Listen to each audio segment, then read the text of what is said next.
Hi, I'm Evan. I'm the marketing and PR manager at North Star Digital Studios. We're making the Evolution video game based on the Evolution board game. I hope you enjoy your bento. So the board game Evolution, which you've probably heard of, is going digital soon, so I'm here with Evan, Hey, how are you doing? who's head of PR and marketing. Yeah, I'm head of PR and marketing for North Star Digital specifically. Okay, So sure. I'm going to talk about the video game mostly, but I'll be happy to tell you about Evolution, the board game as well. That's awesome. Thanks for your time, Evan. So I just wanted to start off with general PAX Unplugged questions first. What's unique about PAX Unplugged to you? What does it mean to you? This is actually my first time at PAX Unplugged, and as somebody, although I am in PR for the video game, I do kind of consider myself a board game person. Okay. So this has been really stimulating for me. It's really great to see really small studios out here showing off what they've got. There's a lot of stuff I had never heard of, which is amazing. Oh, yeah. So, you get exposed to a lot that you never would just browsing the internet or in your local game store or whatever. Absolutely. Evolution's kind of in a unique position, actually, compared to everything else here, because you have one foot in the analog, obviously, but now you're putting another foot in the digital realm, which is very interesting. What kind of led to that decision? Could you speak to how that came to be?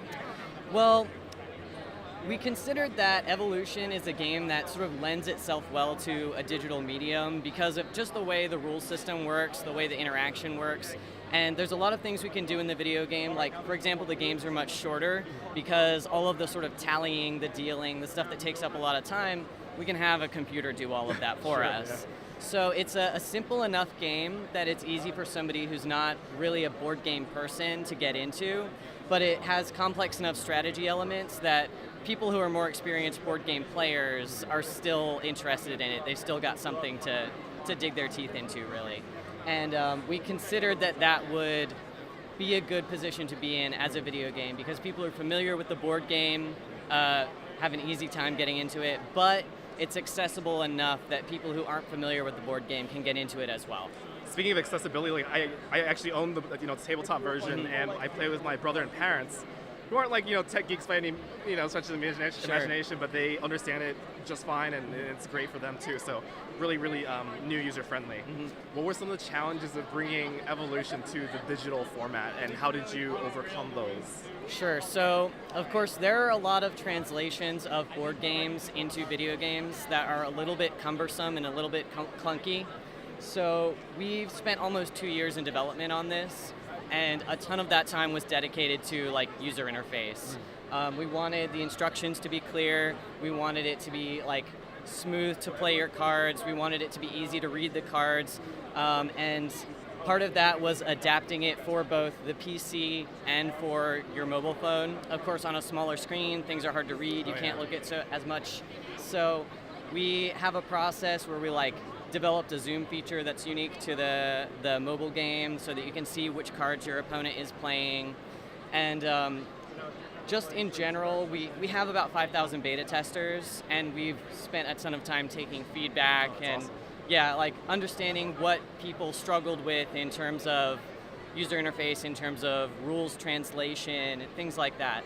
So we've taken a lot of feedback, made a lot of changes over the course of that 2 years, and we think we're finally really onto something that's easy to pick up, easy to play, and will appeal to a lot of different styles of player. So that's where we're at.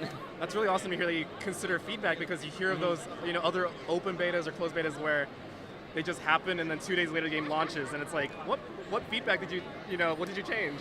Nothing really. Yeah, it's especially because this is our first video game. It's our first experience translating a board game into a video game. So we wanted to really make sure that we dotted our I's and crossed our T's in terms of making a game that people would really genuinely enjoy. Absolutely, that's awesome.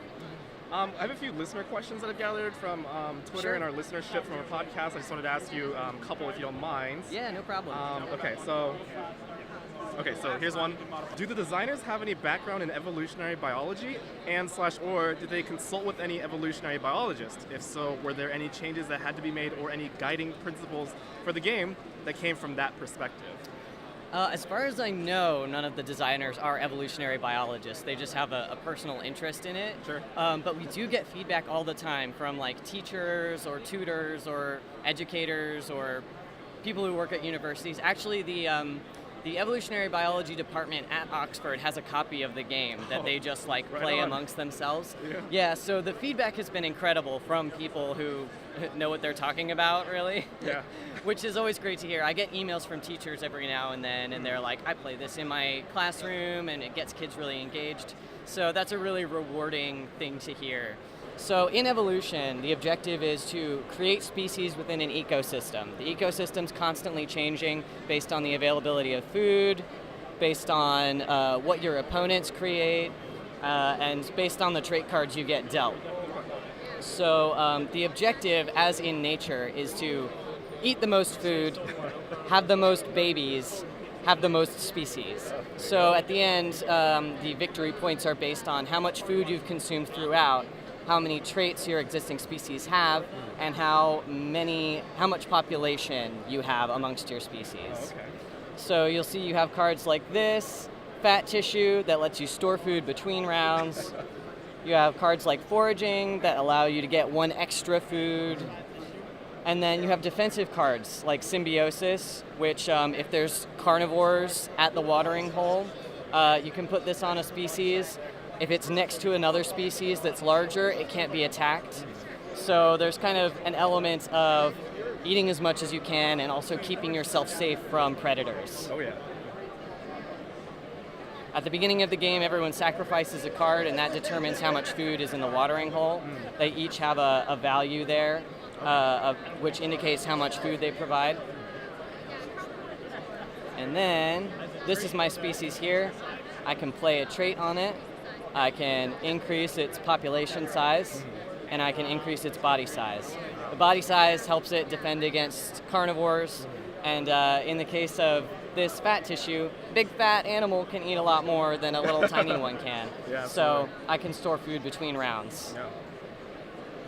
What were some of the other types of like media, whether it be books, movies, other video games that kind of influenced the development of evolution? Can you point to any?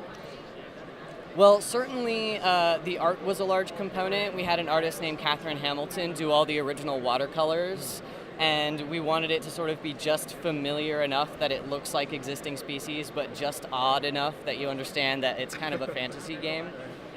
So it is really based on like concepts that exist in science, and that's probably the strongest driver conceptually. Look at that boy go.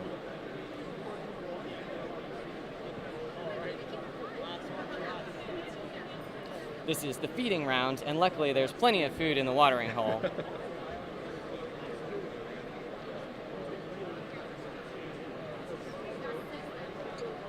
And then it tallies your points down here. I see.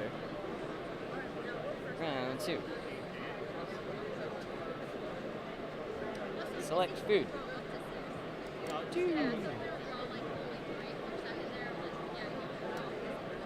Okay, so it basically kind of cycles from here, rinse, repeat, kind of until someone wins, basically. Or? Yep. There's in the video game there's 7 rounds. In the tabletop game, it goes until your deck runs out.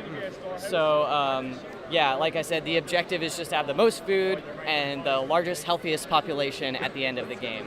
There you go. So pretty straightforward. Yeah. All right, there you have it. That was the hands-on with evolution via the video game. All right, so thank you, Evin, for your time, for the hands-on and answering some of our questions and our listener questions. Absolutely. Where can our viewers find Evolution, the game, the video game? I'm sorry. Well, the video game's actually not released yet. It's still in beta. Our plan is to release early next year. Okay. We are keeping the actual official date close to the chest a little bit. Sure, Q1 19 maybe? Yeah. But we have a date in mind. We know what we're hitting. So, but yeah, in the meantime, we are accepting one more round of beta testers, and you can email digital@northstargames.com if you're interested in being a beta tester for the campaign mode, which is going to be available to beta testers pretty soon. Okay. Cool. Well, thanks for your time, Evin, and Yeah, we look forward absolutely. to when this game launches. I know I'll be playing it too. So. I'm excited about it. I'm biased, but you know.